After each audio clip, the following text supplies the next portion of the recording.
Hoy veremos la segunda parte de principios de peso y balance. Como lo dijimos en el video anterior, debido a que este tema es un poco extenso, se separó en dos videos. En la parte 1, es decir en el video anterior, vimos los temas relacionados con los efectos del peso en una aeronave, definiciones y figuras de pesos, limitaciones de peso estructurales y limitaciones de peso por rendimiento. En este video veremos los temas relacionados con distribución de peso y centro de gravedad, consideraciones de estabilidad y control y límites de centro de gravedad. Así que iniciemos con la distribución del peso en una aeronave. La distribución del peso es de extrema importancia, ya que esta puede cambiar las características de estabilidad y rendimiento drásticamente. Es decir, en otras palabras, que no solamente importa la cantidad de peso a bordo de una aeronave, sino también la distribución del mismo. Es decir, que estamos hablando directamente del control de balance, más precisamente la posición del centro de gravedad en una aeronave. Recordemos entonces el concepto acerca de centro de gravedad, o CG. Este es el punto en el cual se considera ejercido todo el peso de la aeronave, y si la aeronave se suspende de este punto estaría en equilibrio. Como una nota adicional, en algunos casos se puede llamar también centro de masa. Y debemos notar que este punto es tridimensional, lo que significa que se mueve a través de los tres ejes de la aeronave, a través del eje longitudinal, como se puede ver en el ejemplo, a través del eje lateral, y también a través del eje vertical. Vale la pena recalcar que la posición del centro de gravedad a través de todos estos ejes depende de la distribución del peso a bordo. Y para efectos de peso y balance, el movimiento más crítico del centro de gravedad es aquel que ocurre en torno a los ejes longitudinal y lateral. Por lo tanto, veamos entonces un poco más en detalle cómo se mueve el centro de gravedad en torno a estos dos ejes.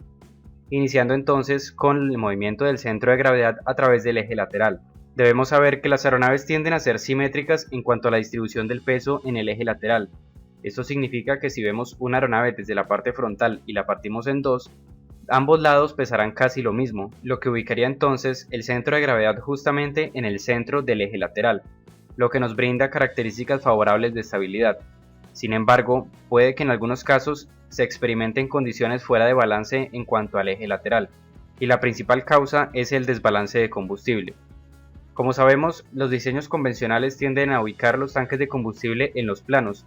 Por lo tanto, estos afectan la distribución del peso en el eje lateral y por lo tanto también al centro de gravedad. En caso de que estos tanques se encuentren en desbalance, es decir, que un tanque tenga más combustible que el otro, este también tendrá mayor peso. Es decir, que un lado de la aeronave pesa más que el otro. Y por esto, el centro de gravedad se desplaza hacia el lado más pesado, causando así inestabilidad lateral. Y aunque los procedimientos están diseñados para que esto no ocurra, puede que se presente desbalance de combustible en ciertas situaciones. Por ejemplo, primero que todo, una carga desigual de combustible durante el abastecimiento, es decir, que mientras la aeronave está siendo tanqueada en tierra se llene más un tanque que el otro, lo que causaría entonces un desbalance de combustible.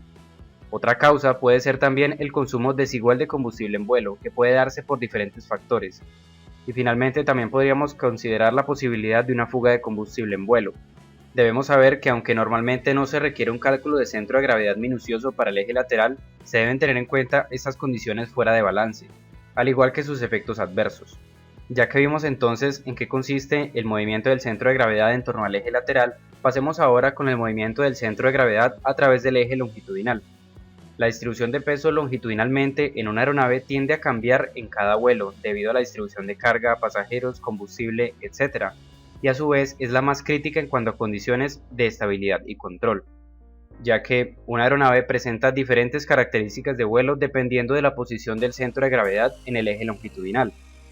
Y nuevamente esta posición depende de la distribución del peso. Eso significa que si el peso de la aeronave se concentra en la parte delantera, el centro de gravedad se moverá hacia adelante, mientras que si por el contrario el peso se concentra en la parte trasera, el centro de gravedad se moverá hacia atrás. Pero entonces, ¿en qué afecta las características de vuelo esta posición del centro de gravedad? Pues bien, la posición longitudinal del centro de gravedad afecta directamente a la velocidad de pérdida, la velocidad de crucero, la estabilidad longitudinal, la distancia de carrera de despegue y aterrizaje requeridas, las características de recuperación de pérdida y la carga estructural en el tren de aterrizaje. Justamente debido a esto es que se requiere un cálculo preciso de la posición del centro de gravedad en el eje longitudinal para cada vuelo. A continuación entonces veremos cada una de estas características de vuelo y cómo se ven afectadas por la posición del centro de gravedad en torno al eje longitudinal, iniciando por la velocidad de pérdida.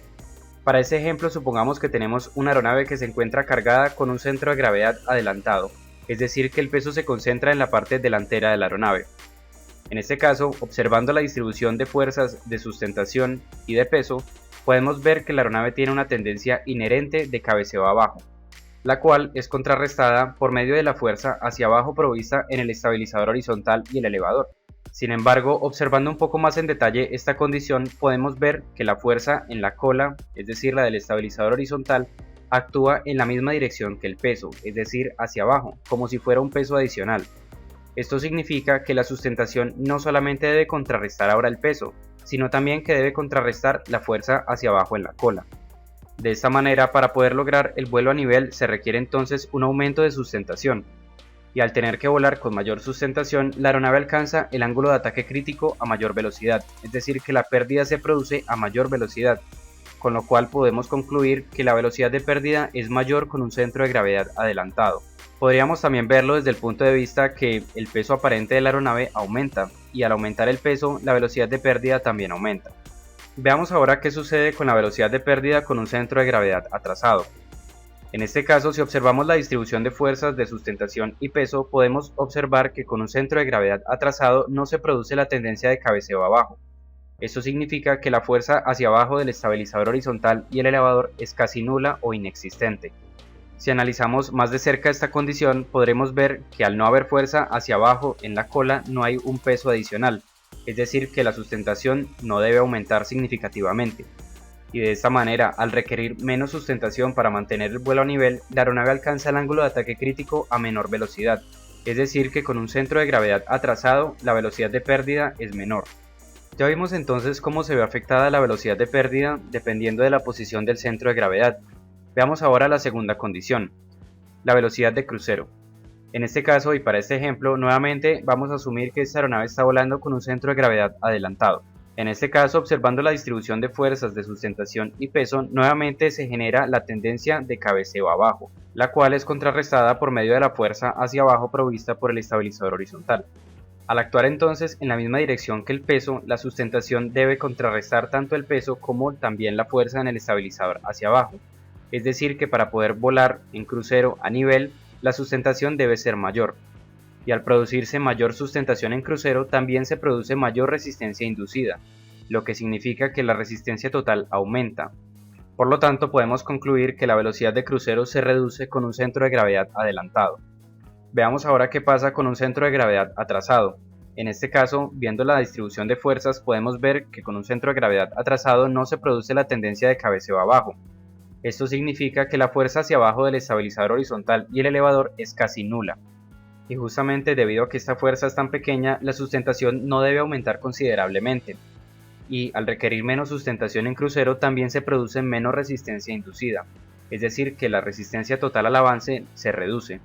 Por lo tanto, podríamos entonces concluir que la velocidad de crucero es mayor con un centro de gravedad atrasado. Ya que vimos entonces cómo se ve afectada la velocidad de crucero por el centro de gravedad, pasemos ahora con la estabilidad longitudinal. Como vimos en el video acerca de estabilidad en los tres ejes, ubicar el centro de gravedad por delante del centro de presión brinda estabilidad longitudinal, ya que en esta configuración la aeronave presenta una tendencia inherente de regresar a la condición de equilibrio debido justamente a la fuerza producida en el estabilizador horizontal. Habiendo entonces recordado esto, veamos qué sucede con una aeronave que vuela con un centro de gravedad adelantado. En este caso, observando la distribución de fuerzas, podemos ver que se produce una tendencia de cabeceo abajo, que debe contrarrestarse por medio de la fuerza en el estabilizador horizontal. Y como podemos concluir, con el centro de gravedad muy por delante del centro de presión, la aeronave presenta mayor estabilidad longitudinal. Veamos ahora qué sucede con la estabilidad longitudinal con un centro de gravedad atrasado. En este caso, según la distribución de fuerzas, no se produce un momento de cabeceo abajo, por lo tanto la fuerza en el estabilizador es menor. Y por lo tanto, al tener el centro de gravedad muy cerca del centro de presión, la aeronave presenta menor estabilidad longitudinal. Ahora, ya que vimos esto, pasemos entonces con la carrera de despegue. En este caso vamos a suponer que vamos a despegar con el centro de gravedad adelantado. Como sabemos, para despegar se requiere producir un momento de cabeceo arriba. Y para poder hacer esto, según la distribución de fuerzas, con un centro de gravedad adelantado, la fuerza requerida en el elevador para producir el cabeceo es mayor. Y debemos saber que esta fuerza en el elevador depende directamente de la velocidad del aire a través del mismo, lo que significa que para poder producir una mayor fuerza se requiere mayor velocidad, y al requerir una mayor velocidad para el despegue también se requiere mayor distancia de carrera de despegue para poder acelerar hasta esa velocidad. Así que podemos concluir que con un centro de gravedad adelantado, la carrera de despegue aumenta. Veamos ahora qué sucede con la carrera de despegue con un centro de gravedad atrasado. En este caso, debido a la distribución de fuerzas, para producir el cabeceo arriba se requiere una fuerza mucho menor en el elevador. Por lo tanto, esta fuerza puede ser obtenida a una menor velocidad, lo que significa que la aeronave puede despegar a una velocidad menor. Y al requerir una menor velocidad para despegar, también se requiere menor distancia de carrera de despegue para acelerar hasta esa velocidad. Así que, en conclusión, con un centro de gravedad atrasado, la carrera de despegue requerida se reduce. Algo similar ocurre con la carrera de aterrizaje. En este caso vamos a suponer que vamos a aterrizar con un centro de gravedad adelantado. En este caso, para realizar el flare o la recogida durante el aterrizaje se requiere mantener la nariz en actitud de cabeceo arriba. Y nuevamente, para producir el cabeceo arriba se requiere una cierta fuerza en el estabilizador horizontal. Al tener el centro de gravedad tan adelantado, la fuerza en el elevador para poder mantener la nariz arriba es mayor, y ya que esta fuerza depende de la velocidad del aire, la aeronave debe aterrizar con una mayor velocidad. Al requerir entonces una mayor velocidad para aterrizar, también se requiere mayor distancia de carrera de aterrizaje para poder frenar. Por lo tanto, en conclusión, con un centro de gravedad adelantado, la carrera de aterrizaje requerida es mayor. Lo contrario sucede con un centro de gravedad atrasado. En este caso, nuevamente se requiere mantener la actitud de nariz arriba durante el aterrizaje. Y debido a la distribución de fuerzas, la fuerza requerida en el estabilizador horizontal y el elevador es menor, lo que significa que se puede aproximar y aterrizar a una menor velocidad. Al requerir menor velocidad para el aterrizaje, también se requiere una menor distancia de carrera de aterrizaje. Por lo tanto, podemos deducir que con un centro de gravedad atrasado, la carrera de aterrizaje se reduce. Ya que vimos entonces lo concerniente a las carreras de despegue y aterrizaje, veamos ahora las características de recuperación de pérdida. Para este ejemplo nuevamente vamos a suponer que el centro de gravedad se encuentra adelantado. Según la distribución de fuerzas, sustentación y peso, se produce una tendencia inherente de cabeceo abajo, la cual es contrarrestada por la fuerza en el estabilizador horizontal hacia abajo. Esto significa que en caso de una pérdida, la aeronave naturalmente tenderá a bajar la nariz, reduciendo así el ángulo de ataque y recuperando la pérdida naturalmente, lo cual se considera una característica de recuperación de pérdida favorable. Ahora veamos qué pasa con un centro de gravedad atrasado. En este caso, debido a la distribución de fuerzas con el centro de gravedad atrasado no se producen tendencias de cabeceo significativas, es decir, que la fuerza en el estabilizador horizontal también es bastante pequeña. Por lo tanto, en caso de una pérdida, la aeronave no bajará la nariz naturalmente, y en algunos casos puede que incluso mantenga una tendencia de cabeceo arriba, lo cual agravaría aún más la pérdida. Por lo tanto, decimos que, con un centro de gravedad atrasado, las características de recuperación de pérdidas son desfavorables. Finalmente veamos el último factor, la carga estructural en el tren de aterrizaje. En este caso, con un centro de gravedad adelantado se depositaría mayor peso en el tren de nariz, mientras que con un centro de gravedad atrasado se deposita mayor peso en el tren principal, esto hablando en una configuración de tren de aterrizaje tipo triciclo, y se debe tener en cuenta que algunas aeronaves pueden tener limitaciones estructurales de diseño con respecto a la carga ejercida en el tren de aterrizaje, ya sea el delantero o el principal. Por lo tanto, esta distribución de peso depende mucho de las limitaciones de la aeronave y su diseño como tal. Ya que vimos los factores y las características de vuelo que se ven afectadas por la posición del centro de gravedad, veamos un resumen con respecto a un centro de gravedad adelantado y atrasado. En primer lugar, con un centro de gravedad adelantado obtendremos una mayor velocidad de pérdida, caso contrario a un centro de gravedad atrasado. Con un centro de gravedad adelantado también obtendremos una menor velocidad de crucero, es decir que la aeronave es menos eficiente en comparación con un centro de gravedad atrasado. También podemos observar una mayor carrera de despegue y aterrizaje con un centro de gravedad adelantado, es decir, un rendimiento reducido durante estas fases. Sin embargo, también debemos tener en cuenta que con un centro de gravedad adelantado obtendremos mayor estabilidad longitudinal en comparación con un centro de gravedad atrasado. También obtendremos características favorables de recuperación de pérdida, mientras que con un centro de gravedad atrasado no.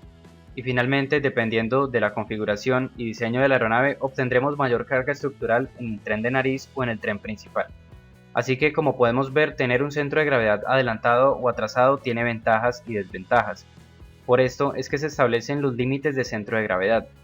El fabricante especifica no solamente limitaciones de peso, sino también limitaciones de la posición del centro de gravedad, es decir, directamente limitaciones de balance. Como ya dijimos, estas limitaciones normalmente se refieren a la posición del centro de gravedad a través del eje longitudinal, ya que es la más crítica, y se establecen con el objetivo de evitar efectos adversos producto de un centro de gravedad ya sea muy adelantado o muy atrasado. Cabe recalcar también que en algunas ocasiones estos límites de centro de gravedad varían dependiendo del peso de la aeronave, es decir, que no son límites fijos, sino que dependiendo de qué tan pesada esté la aeronave tendrá unos ciertos límites de centro de gravedad, tanto anterior como posterior. Un factor a tener en cuenta también es el movimiento del centro de gravedad durante el vuelo, ya que el centro de gravedad no permanece en un punto fijo durante todo el vuelo, pues el consumo de combustible y el movimiento de los ocupantes a bordo hacen que el centro de gravedad se mueva durante todo el vuelo. Veamos un ejemplo con respecto al consumo de combustible. En este caso tenemos una aeronave que tiene los tanques de combustible en los planos. Si el centro de gravedad se encuentra por delante de estos tanques, al consumirse el combustible, la parte trasera de la aeronave quedaría más liviana y por lo tanto el centro de gravedad se movería hacia adelante. Mientras que si el centro de gravedad se encuentra detrás de los tanques, el consumo de combustible causará que la parte frontal quede más liviana y el centro de gravedad se mueva más hacia atrás. Por lo tanto, durante el cálculo de peso y balance se debe tener en cuenta el efecto del consumo del combustible estimado en la posición del centro de gravedad, para así verificar que durante la totalidad del vuelo el centro de gravedad se mantenga dentro de los límites establecidos. Cabe recalcar también que entre más cerca estén los tanques de combustible del centro de gravedad, menor será su cambio de posición a medida que se consume el combustible. Espero que este video les haya servido para entender un poco mejor los conceptos de centro de gravedad y qué efecto tiene en ciertas características de vuelo. Suscríbanse para más contenido acerca del mundo aeronáutico y dejen en los comentarios qué otro tipo de temas quisiera que tratara en los videos.